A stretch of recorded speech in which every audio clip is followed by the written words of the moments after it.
transfer ke hotel yang berbeza lah, bukan di area Masjidil Haram. Kami dikuarantinkan bilik berasingan.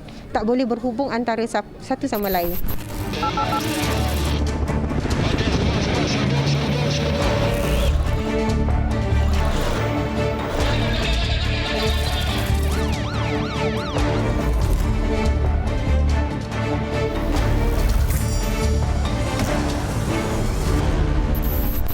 Assalamualaikum dan salam sejahtera. Anda sedang menonton 999. Sudahlah tidak divaksin, mereka keluar negara dan pulang dengan penyakit. Itulah sikap 17 pengembara termasuk 10 warga tempatan yang disahkan positif COVID-19 varian Omicron setelah kembali ke Malaysia. Keluar negara tanpa vaksin, di manakah silapnya? Laporan wartawan Tun Nizami Hashim membuka tirai 999 malam ini.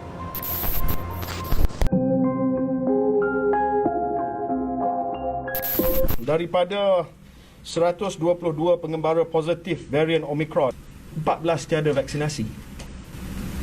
Jadi di sini ada sedikit ketidakpatuhan kepada SOP sebab hanya mereka yang divaksinasi sahaja sepatutnya dibenarkan pergi. Jadi perkara-perkara ini akan kita bincang dengan kementerian-kementerian supaya ejen-ejen pelancongan ini dapat patuh dengan syarat yang kita letakkan, 14% unvaccinated. Itu kenyataan Menteri Kesihatan Malaysia, Khairy Jamaluddin, terhadap sikap 17 pengembara termasuk 10 warga tempatan yang keluar negara tanpa vaksinasi. Mereka antara 122 individu yang didapati positif COVID-19 varian Omicron setelah pulang ke Malaysia.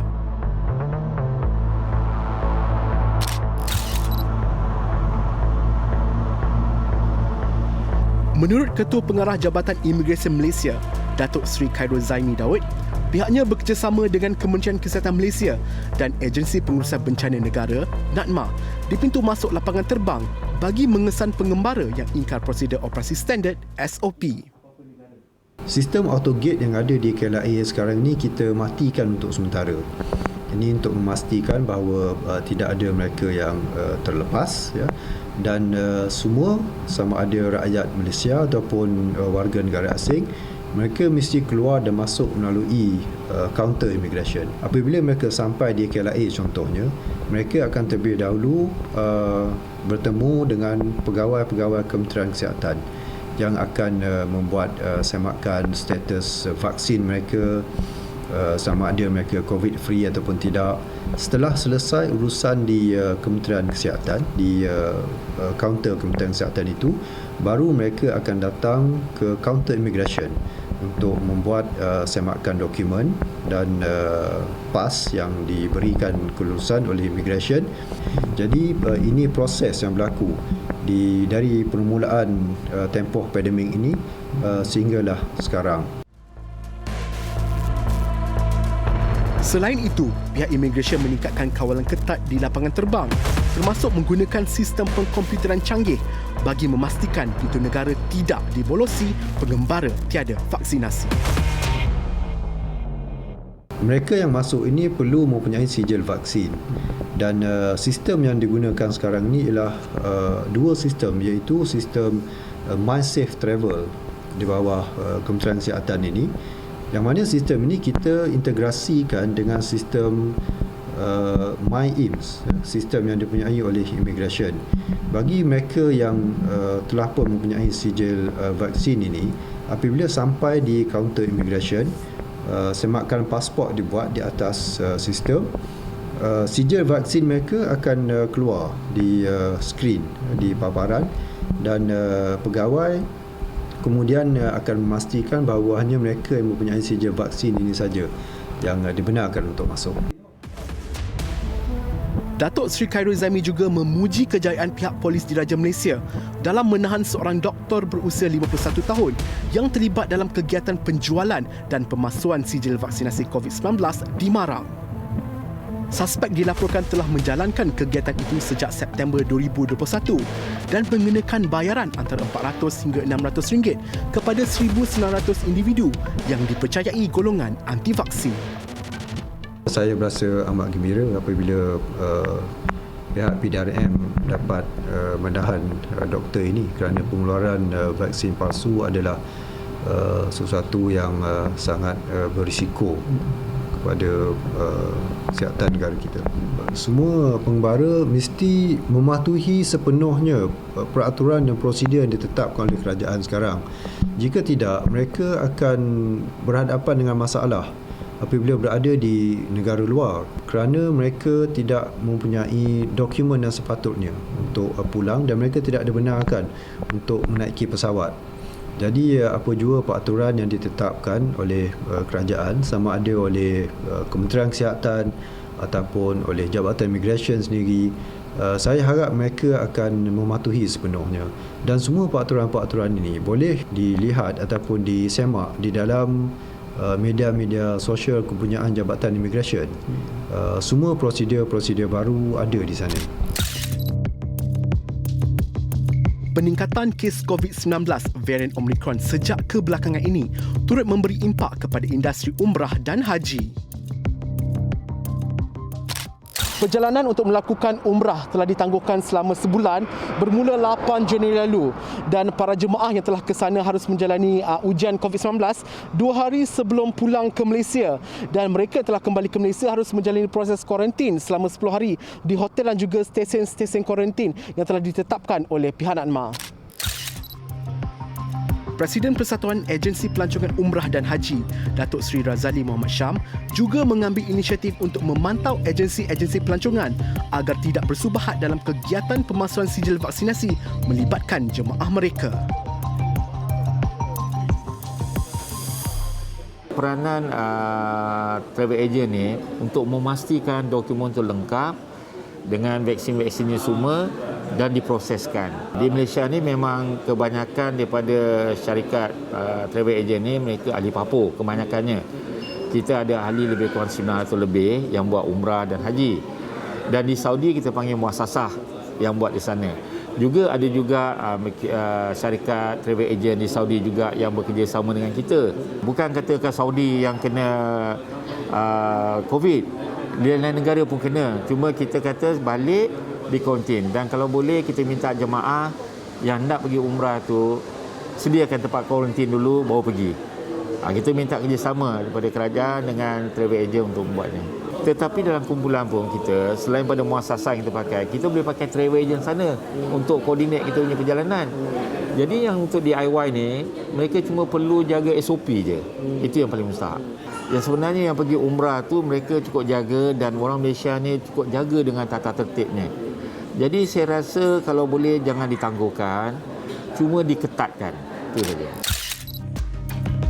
Mazwin Muhammad bersama ibunya antara 55 jemaah umrah yang menjalani kuarantin di Mekah setelah disahkan positif COVID-19 pada 27 Disember lalu. First day, second day tu macam biasa, buat umrah haji, buat umrah sunat, pergi ziarah dalam, ziarah luar.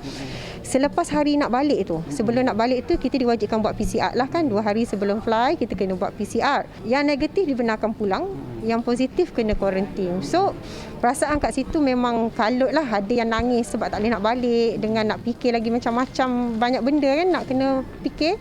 Melibatkan yang 55 tu banyak jemaah yang warga emas sikit lah, orang tua. Ada juga yang muda lah tapi tak ramai sangat. So dalam malam lebih kurang dalam 4 jam lebih 5 jam macam tu, baru kami ditransfer ke hotel yang berbeza lah, bukan di area Masjidil Haram. Kami dikuarantinkan bilik berasingan, tak boleh berhubung antara satu sama lain. Pengusaha taska ini juga bersyukur kerana gejala COVID-19 yang dialaminya tidak kronik setelah mendapatkan dos penggalak sebelum berlepas ke Tanah Suci. Sebenarnya kalau ejen yang bertanggungjawab tak akan buat macam tu. Sebab dekat sana panjang cerita sebenarnya dekat sana. Sebab dekat sana sampainya kita keluar di airport Madinah ataupun airport Jeddah, kita kena isikan dia punya sistem tawakana atau ada air makna. Dalam tawakana dan air makna tu dah termaktub kita ada vaksin ke tak. Saya tak tahulah in case kalau ada orang memasukkan sebagainya, tapi bagi kalau ejen, setiap ejen yang bertanggungjawab dia tak akan buat macam tu.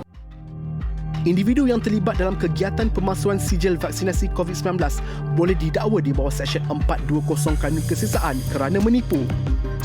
mereka boleh dipenjara sehingga 10 tahun dan disebat serta didenda jika sabit kesalahan. Manakala pengembara yang tidak mematuhi SOP pula boleh disiasat mengikut Akta 342, Akta Pencegahan dan Kawalan Penyakit Berjangkit 1998. Laporan Tun Hizami Hashim, 999. Kejam dan menyedihkan. Penduduk di kawasan perumahan Danau Kota Setapak dikejutkan dengan penemuan mayat bayi perempuan yang ditinggalkan di kawasan rumput hanya beralaskan papan kayu. Wartawan Syahira Azhar bersama Ketua Polis Daerah Wangsa Maju ke lokasi kejadian.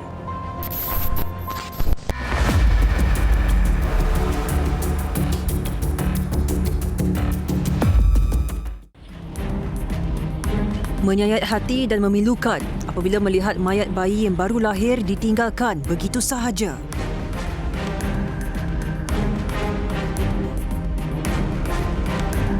Laporan penemuan itu diterima Ibu Pejabat Polis Daerah Dang Wangi jam 8.20 pagi Sabtu lalu menerusi orang awam.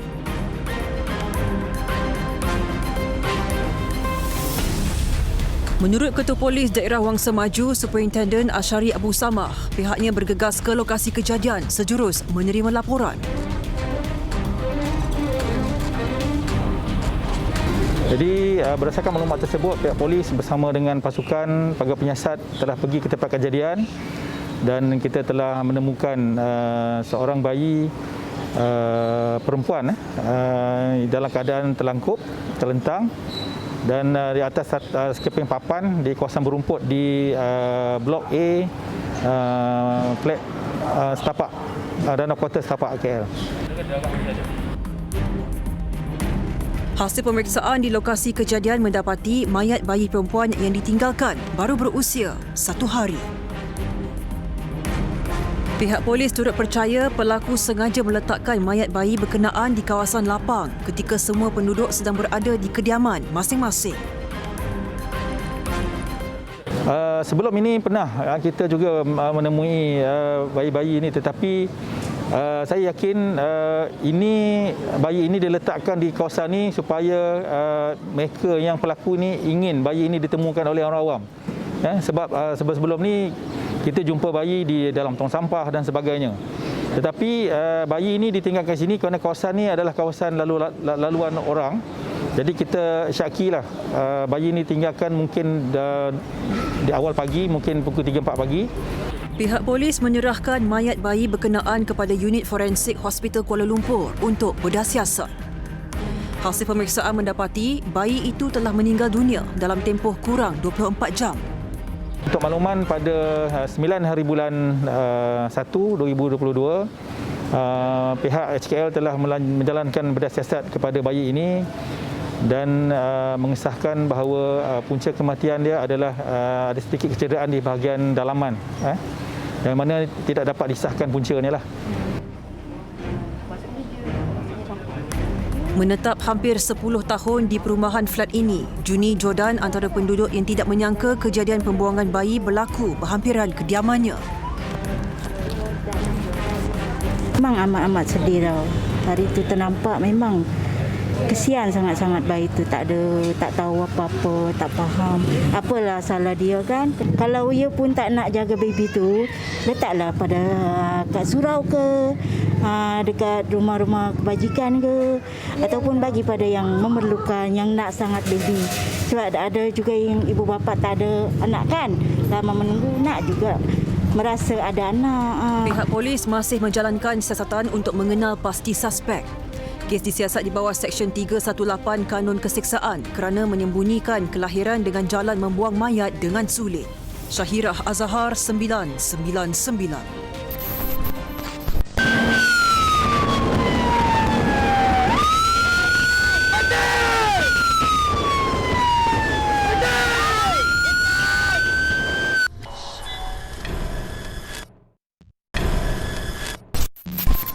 Sindiket penyelundupan daun ketum semakin berani mencabar kewibawaan pihak berkuasa apabila cuba menyeludup menerusi perairan negara.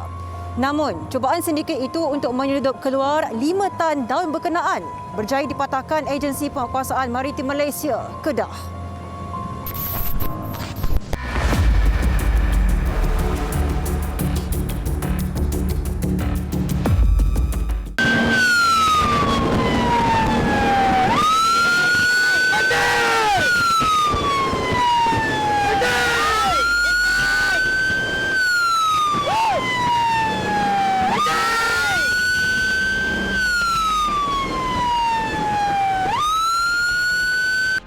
Hasil risikan Agensi Penguatkuasaan Maritim Malaysia APMM Kedah berjaya mengesan sebuah bot mencurigakan kira-kira jam 1.40 pagi. Sebaik dikesan, bot perkasa 1226 APMM bertindak mengejar bot fiber terbabit. Berhenti! Bagi kita sama, berhenti!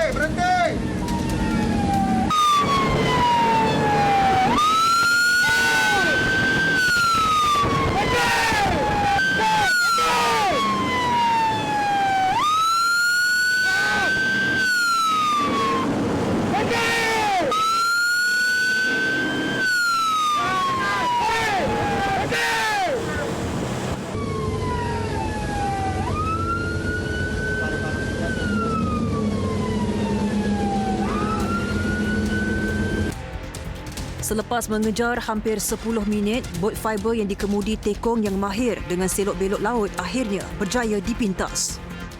Okey, duduk di depan! Mati enjin! Duduk di depan!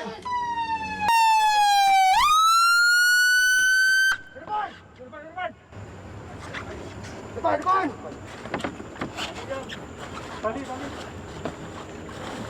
Duduk!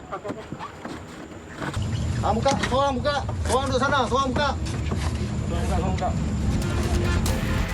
Hasil pemeriksaan, anggota maritim menemui 200 bungkusan plastik hitam di dalam bot yang mengandungi daun ketum segar seberat 2 tan. Menurut Pengarah Maritim Kedah Perlis, Laksamana Pertama Maritim Muhammad Zawawi Abdullah, sindiket ini menggunakan enjin berkuasa 115 kuasa kuda bertujuan supaya mudah meloloskan diri apabila diburu pihak berkuasa. Daripada maklumat lanjutan daripada maklumat tersebut, bot ronda telah melakukan pemeriksaan dan ada sedikit kejar mengejar yang berlakulah. Walau bagaimanapun bot fiber tersebut berjaya ditahan dan hasil pemeriksaan memang terdapat sejumlah 200 bungkusan plastik hitam yang mana disyaki mengandungi daun ketum yang cuba dibawa keluar. Hasil siasatan, tekong bot bersama rakannya mengaku menjadi transporter atau penghantar daun terlarang itu. Ada lagi tak? Ada lagi. Ada lagi di gudang. Boleh bawa kami di sana? Boleh? Lokasi pemunggahan ditemui kira 4.0 Batu Nautika Timur Muara, Kuala Kedah yang sememangnya sukar dikesan pihak berkuasa. Jeti berkenaan sukar dilihat kerana dilindungi kehadiran kapal nelayan laut dalam di kawasan sekitar. Hasil soal siasat ke atas kru bot fiber tersebut mendapati menerima maklumat lagi berkenaan terdapat lagi sejumlah 300 bungkusan plastik hitam. 2 suspek bersama 5 tan daun ketum kemudiannya dibawa ke Jeti Kuala Kedah untuk tindakan lanjut. Suspek berusia 30-an mendakwa menerima upah sebanyak RM700 bagi setiap penghantaran. Menurut Laksamana Pertama Maritim, harga pasaran yang mencecah RM180 sekilogram di negara jiran menyebabkan aktiviti penyeludupan ketum semakin berani.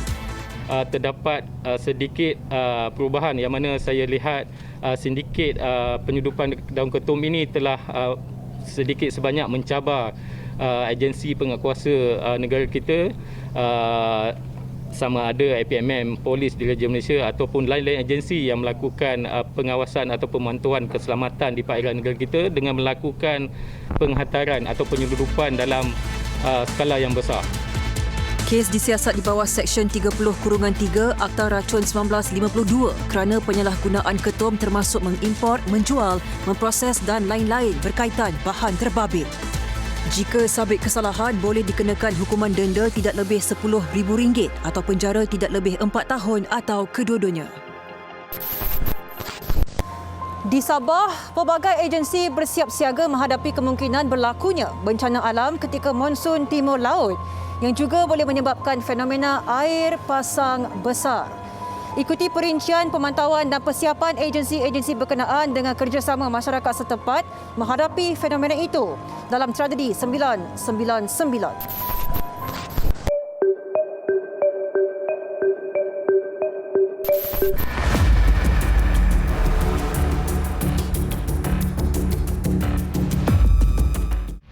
Fenomena air pasang besar bertembung dengan monsun timur laut di Sabah ditangani dengan sistematik. Pusat Kawalan Operasi Banjir di semua daerah turut melibatkan beberapa agensi keselamatan termasuk Angkatan Pertahanan Awam Malaysia APM. Rondaan berintegrasi dijalankan di kawasan berisiko, khususnya pesisiran pantai barat Sabah, termasuk di Tanjung Aru, Putatan serta pesisiran pantai timur Sabah. Dan alhamdulillah kita telah pun meninjau kawasan-kawasan pantai dan melihat sendiri keadaan ombak dan ketinggian air pasang besar. Jadi setakat ini daripada pemantauan kita, alhamdulillah keadaan terkawal dan belum nampak ada ancaman yang boleh sampai kepada kedudukan premis dan juga bangunan dan juga rumah penduduk di kawasan inilah. Penduduk di komuniti perumahan Taman Teluk Villa dan Kampung Tanjung Aru mengalu-alukan kerjasama dengan APM, polis dan rela untuk menghadapi fenomena air pasang besar.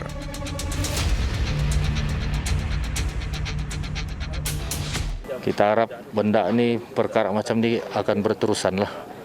Dia dapat membantu kita, penduduk kampung, untuk menangani bencana-bencana ni lebih daripada apa yang kita haraplah. Kami ahli jawatan kuasa taman, iaitu komuniti taman ini sebenarnya mengambil bahagian juga memantau beberapa malam ini akibat susulan daripada aduan-aduan penduduk.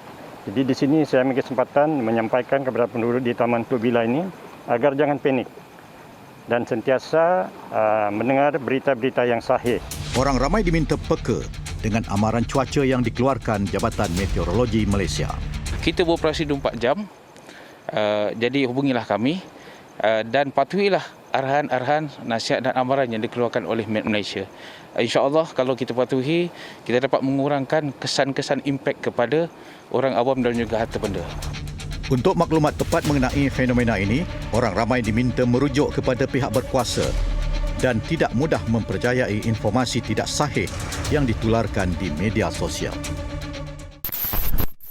Okey. Apa itu ada apa grup ah? Ya ada grup penjual lah. Ha? Grup apa? Grup bagi Adam lah. Grup WhatsApp lah. WhatsApp lah. Tidak dibenarkan keluar sesuka hati dan dikawal rapi pergerakan mereka. Itulah nasib 17 wanita warga asing yang menjadi mangsa pemerdagangan manusia di Jalan Pudu, Bukit Bintang baru-baru ini. Penghantar atau transporter dikesan menjadi dalang utama mengatur perjalanan mereka. Ikuti laporan Haris Farau Alex yang berada di lokasi serbuan bersama bahagian anti pemerdagangan manusia dan penyelundupan migran di 3 Bukit Aman.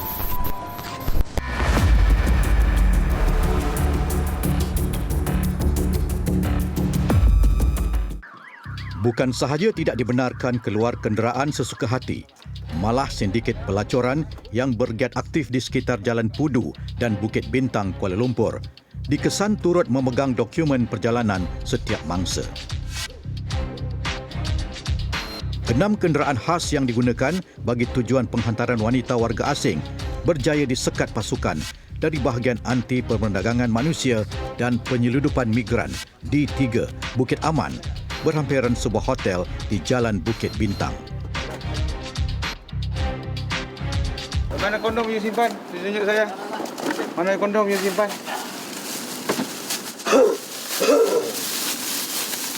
Buka tengok. Ini satu kasih boy punya. Ini sudah buka belum? Belum. Belum buka, okey. Ini. Okey. Sabar. 17 wanita warga asing yang dipercayai telah diperdagangkan sebagai pekerja seks mendakwa telah dijanjikan pekerjaan lain sebelum ke negara ini. Kamu ada pasport? Dia pegang. Semua bos yang pegang. Jadi tempat tinggal kamu di mana? Di Pandan Perdana. Hah? Pandan Perdana. Pandan Perdana? Di Pandan Indah semua sana? Pandan Perdana. Itu Semelin atas Bukit Pandan 1. Saya tak nak ambil lah. Oh, Bukit Pandan. Pandan Indah sana. Oh, okey. Pasport ada? Semua di sana lah?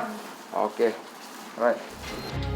Kesemua lelaki yang bertugas sebagai penghantar atau transporter dilantik oleh sindiket bagi mengawal setiap gerak-geri mangsa yang berada di dalam kenderaan. Penghantaran akan dibuat kepada pelanggan setelah mendapat tempahan melalui aplikasi laman sembang digital yang digunakan. You kerja macam mana? You pick up ini Amoy macam mana? You hantar sini macam mana? You boleh cerita sikit tak?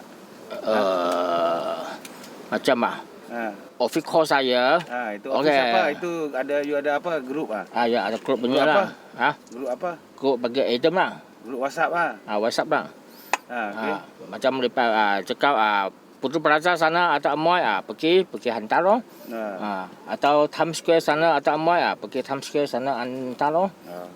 Dan nanti itu payment duit siapa you angkat dah? Itu kadang-kadang saya angkat lah. Ya, angkat lepas tu you kasih siapa? Kemudian ada lain punya orang mari minta saya ambil punya kerja habis lah mari kita loh hari ini saya ambil berapa kasih dia ni saja loh.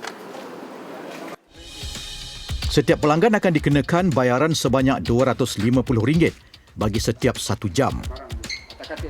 Daripada jumlah itu, sindiket akan mengaut sebanyak RM140, manakala wanita yang diperdagangkan akan menerima habuan RM100. Malam kami ambil hantar macam hantar pergi B hotel macam ni. So satu malam berapa tempat you boleh hantar? Tak tentu punya. Kadang-kadang lebih 3, kadang-kadang kurang. Macam standby saja. Tunggu kerana sekarang bisnes tak bagus. Tunggu sampai macam 3 jam 4 jam baru hantar tempat satu saja. Satu tempat saja. So ni Amoy memang duduk dalam kereta. Cuma standby kereta punya. You pergi ambil dia orang dekat rumah ke? Bukan. Saya ambil pagi punya itu kereta sweep punya.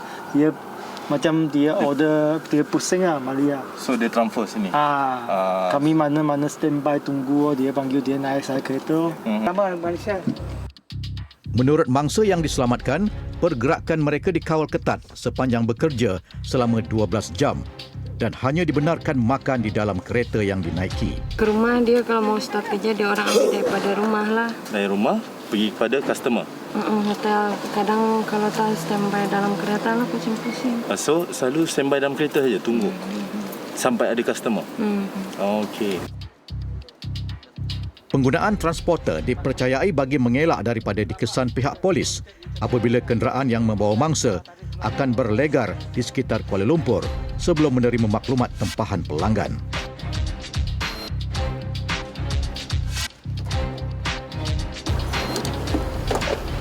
You memang full time buat ini kerja lah. Hantar Amoy. Full time lah. Start pukul berapa dari pukul berapa? Saya memang petang 2. 2 sampai? 2 sampai 2 pagi. Biasa satu bulan berapa dapat gaji? Sehari 100 lebih lah. Saya 100 lebih. Kalau satu bulan hari-hari kerja lah. Kadang-kadang ada cuti lah. Kadang-kadang awal balik mah. So you punya income satu bulan berapa lebih kurang? 2,000 hampir potong minyak. Ya ke? 2,000 soal minyak, settle minyak 2,000 untung lah. Hasil pemeriksaan 6 buah kenderaan yang ditahan ketika parkir di bahagian belakang sebuah hotel turut menemui 27 keping kondom yang dipercayai disediakan oleh sindiket untuk kegunaan mangsa. Menurut Ketua Penolong Pengarah D3 Bukit Aman, SAC Fadil Marsus, kegiatan transporter sindiket pelacuran ini mula dikesan sejak 2 bulan lalu. Pengiklanan gambar setiap mangsa dibuat melalui aplikasi WhatsApp sebelum ditempah pelanggan.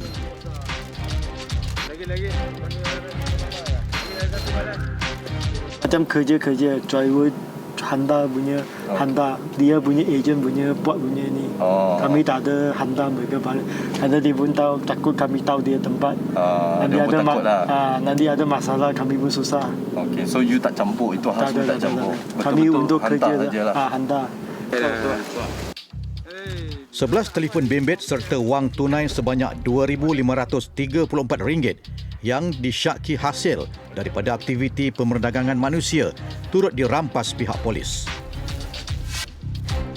Kesemua 6 suspek yang ditahan disiasat mengikut Seksyen 12 Akta Pemerdagangan Orang dan Penyeludupan Migran ATIPSOM 2007. Laporan Haris Farouk Alex 999.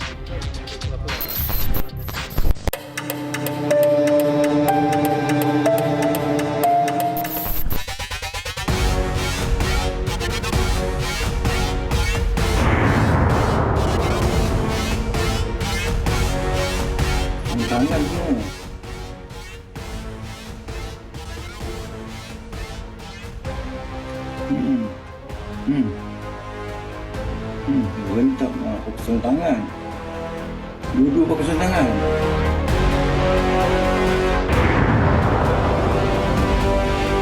Rentak awak. Kurus orang ni, tak ada gemuk. Ketika masyarakat sedang tidur, mereka mencuri kenderaan. Itulah kejadian yang menimpa seorang remaja berusia 19 tahun apabila motor pemberian datuknya dilarikan oleh sekumpulan lelaki di Taman Samudera Gombak sekitar jam 3.45 pagi.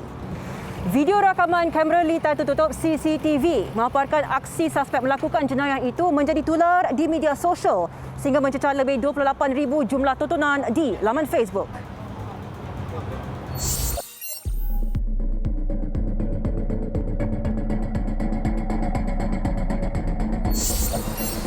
Kejadian itu mencetuskan kerisauan dalam kalangan netizen kerana kenderaan yang diparkir di dalam pekarangan rumah tetap menjadi sasaran pencuri. Rata-rata netizen turut berkongsikan tips untuk mengelak kehilangan kenderaan seperti memasang sistem penggera pada motosikal. Berdasarkan video tu saya rasa dia dah aim dah 2-3 kali dah tu. Dia dah nampak dah orang tu parking macam mana, pattern dia macam mana, dia balik rumah macam mana. So mungkin dia dah nampak semua pattern tu, so dia gabungkan sekali, dia terus buat pada masa tu. Benda yang terbaru lah kan, kita boleh try lah macam GPS ke apa benda semua tu yang alam tu kita boleh pakai juga. Cuma benda tu costing lah sikit. Kena tengok balik yang mana-mana yang boleh offer yang mana murah ke apa ke. Benda tu dah praktikal. Motor ni salah satu sumber rezeki saya, cari makanan lah, cari rezeki semua apa lah. Kalau tak ada motor ni susah lah saya. Yang risau jugalah. So bagi saya jagalah motor ni. Saya lock handle, lock tayar semua. Susulan itu, mangsa mengalami kerugian lebih RM5,000. Menurut Ketua Polis Daerah Gombak, ACP Zainal Muhammad, pihaknya telah meneliti rakaman kamera litar tertutup untuk menjejaki kumpulan pencuri terbabit.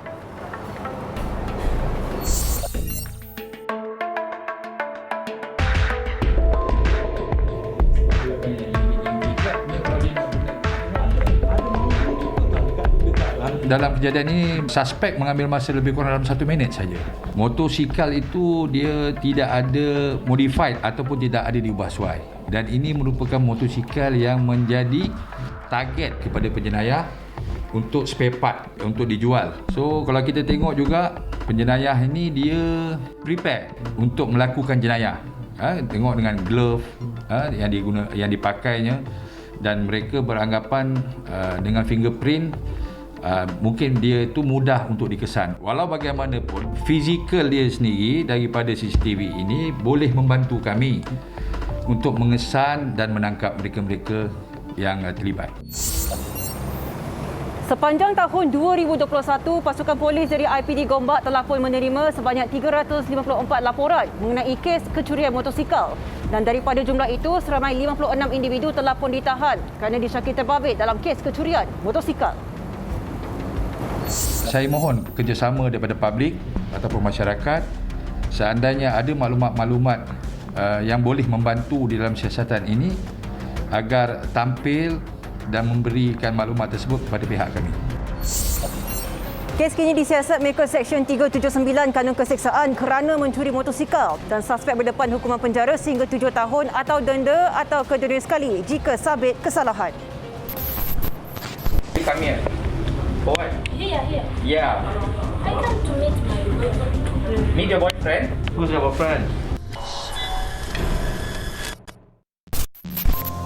Mereka masuk ke negara menggunakan pas pelajar bagi menawarkan perkhidmatan seks. Kondominium mewah menjadi lokasi tumpuan kumpulan itu untuk menjalankan kegiatan terlarang.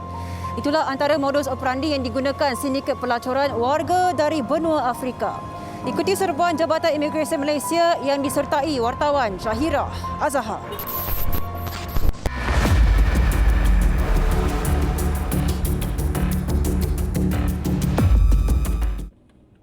Baru-baru ini 999 bersama pasukan perisikan dan operasi khas Jabatan Imigresen Malaysia ke sebuah kondominium mewah dipercayai dijadikan sarang pelacur. Operasi menggempur sindiket yang beroperasi di sekitar Kuala Lumpur ini turut disertai Ketua Pengarah Jabatan Imigresen Malaysia, Datuk Seri Hairul Zami Daud. Operasi khas yang dijalankan oleh pasukan risikan Jabatan Imigresen Malaysia ini berjaya mengesan seramai 6 orang warga asing yang bekerja sebagai pelacur di kediaman mewah. Mereka mengenakan bayaran sebanyak RM5 ke RM600 bagi satu malam. Dan ketika serbuan, kesemua daripada mereka sedang menjalankan kegiatan seks. Sindiket pelacuran warga Afrika dikesan sering berpindah randah dari satu kediaman mewah ke kediaman mewah lain bagi mengelak dikesan pihak berkuasa. Operasi yang dilaksanakan pada malam ini agak menarik kerana ia melibatkan sindiket pelacuran yang dijalankan oleh warga negara daripada Afrika. Dan dalam tempoh beberapa tahun kebelakangan ini, tidak pernah ada lagi warga Afrika, wanita-wanita daripada Afrika ini yang kami tangkap kerana menjalankan kegiatan pelacuran seperti ini. Serbuan dilakukan di 2 buah unit kediaman mewah Aras 39 di Bukit Bintang selepas 4 bulan melakukan risikan. What you doing over here now? Why you come here? For what? Here. Yeah. I come to meet my boyfriend. Meet your boyfriend? Who's your boyfriend? Don't lie, ya. You know everything. Antara 6 warga asing yang ditahan, 5 daripadanya menggunakan pas pelajar untuk menjalankan kegiatan seks, manakala seorang lagi menggunakan pas lawatan sosial. Dan berdasarkan kepada kesalahan yang dilakukan ini, mereka didapati telah menyalahgunakan pas student, pas pelajar yang diberikan ini, dan ia adalah satu kesalahan di bawah perkara 39B Peraturan Imigresen. Mereka akan ditahan di depo dan seterusnya akan diusir ke negara asal masing-masing dan akan di ban seumur hidup daripada memasuki Malaysia.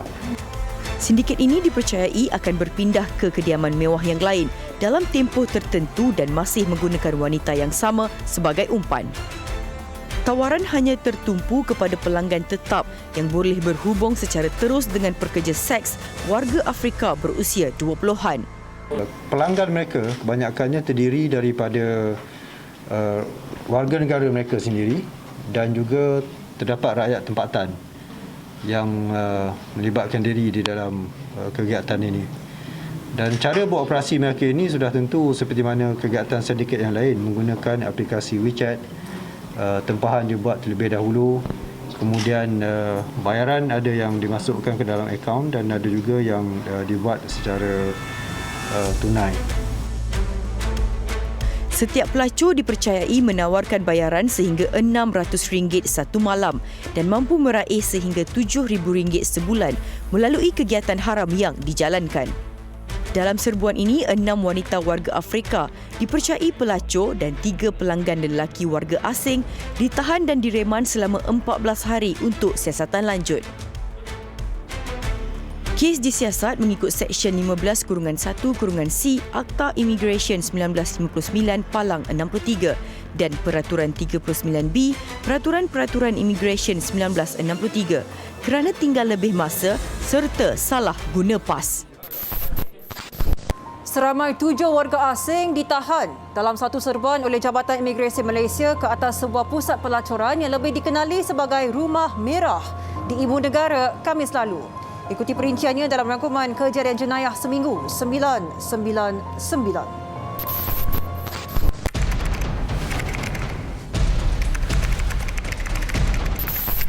Seramai 7 warga asing ditahan dalam satu serbuan Jabatan Imigresen di sebuah pusat pelacuran yang dikenali sebagai Rumah Merah di Ibu Negara Khamis lalu. Premis berkenaan didapati telah diubah suai dengan laluan rahsia bagi memudahkan mereka melarikan diri dari serbuan pihak berkuasa. Ketika serbuan dijalankan, pihak imigresen terpaksa memecahkan dinding premis kerana penjaga bertindak memecahkan pintu besi dari bahagian dalam. Hasil pemeriksaan mendapati terdapat 11 individu berada di dalam premis berkenaan termasuk warga tempatan. Premis ini dipercayai beroperasi dari jam 9 pagi hingga 9 malam dengan bayaran di antara RM60 hingga RM90. Antara kesalahan yang berjaya dikesan termasuk tiada dokumen pengenalan diri, tinggal lebih masa dan lain-lain kesalahan imigresen. Kesemua yang ditahan dibawa ke depo tahanan imigresen Semenyih untuk tindakan lanjut. Seorang warga emas mengaku tidak bersalah di Mahkamah Seksyen Seremban atas pertuduhan memindah dan menggunakan akaun miliknya bagi aktiviti pengubahan wang haram berjumlah 2.7 juta ringgit sekitar tahun 2015 hingga 2020. Tertuduh yang merupakan bekas kontraktor berusia 60 tahun itu membuat pengakuan di hadapan Hakim Diana Mat Razali. Tertuduh didakwa telah memindahkan wang sebanyak RM150,000 hingga RM660,000 hasil daripada wang haram menerusi 7 transaksi ke sebuah bank milik syarikat. Mahkamah membenarkan tertuduh diikat jamin RM7,000 dan sebutan semula kes dijadualkan pada 15 Februari depan. Seorang penganggur didakwa di Mahkamah Magistrate Tanah Merah Kelantan atas pertuduhan membunuh adiknya. Tertuduh yang juga warga negara Thailand berusia 36 tahun hanya mengangguk faham ketika pertuduhan dibacakan Magistrate Muhammad Nasaruddin Muhammad. Dia didakwa membunuh adiknya yang berusia 30 tahun di sebuah rumah di Kampung Melayu Sungai Wal jam 1.30 pagi 29 Disember lalu. Pendakwaan dibuat mengikut Seksyen 302 Kanun Keseksaan yang memperuntukkan hukuman mati jika sabit kesalahan. Mahkamah memerintahkan tertuduh dibawa ke Hospital Bahagia Hulu Kinta untuk pemeriksaan mental dan 30 Januari ditetapkan sebagai tarikh sebutan semula kes. 5 anggota sindiket termasuk sepasang suami isteri didakwa di Mahkamah Magistrate Seremban Rabu lalu atas pertuduhan melakukan penipuan jual beli emas dengan menggunakan resit palsu membabitkan kerugian RM40,000. Kesemua tertuduh mengaku tidak bersalah di hadapan Magistrate Muhammad Firdaus Saleh dan Nuzaliza Tesmil. Perbuatan didakwa dilakukan pada 27 dan 29 Disember di sebuah kedai emas di Seremban. Pendakwaan dibuat di bawah Seksyen 420 Kanun Keseksaan dan seorang daripada tertuduh berdepan pertuduhan tambahan di bawah Seksyen 414 Kanun Keseksaan. Terima kasih kerana bersama kami sehingga ke penghujung rancangan. Jangan lupa untuk terus menyalurkan maklumat berita kejadian jenayah menerusi laman media sosial 999 seperti tertera.